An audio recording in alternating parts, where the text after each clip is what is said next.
बंगाल में ममता बनर्जी का किला ढह सकता है और हो सकता है कि इस बार भाजपा बंगाल में सरकार बना ले।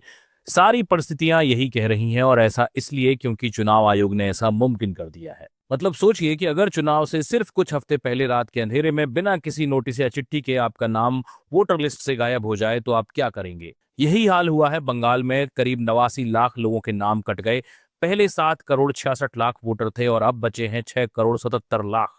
इनमें से 32 लाख 68 हजार नाम तो एक झटके में काट दिए गए, जिसकी लिस्ट सोमवार रात को जारी हुई। अब ये मत सोचिए कि सभी वोटर फर्जी थे। आपने एसआईआर देखा होगा अपने राज्यों में, कितने चक्कर लगाए, कितने कागज जमा किए, फिर भी नाम अटक जाता था। सोचिए उस गरीब मजदूर के बारे में जिसके पास राशन कार्ड है, आधार है, लेकिन एसआईआर के लिए जो एक कागज चाहिए था वो उसके पास उस समय नहीं था। उसका नाम कट गया, उसे पता भी नहीं चला। और क्या आपको पता है कि सबसे ज्यादा नाम कहाँ कहाँ काटे गए?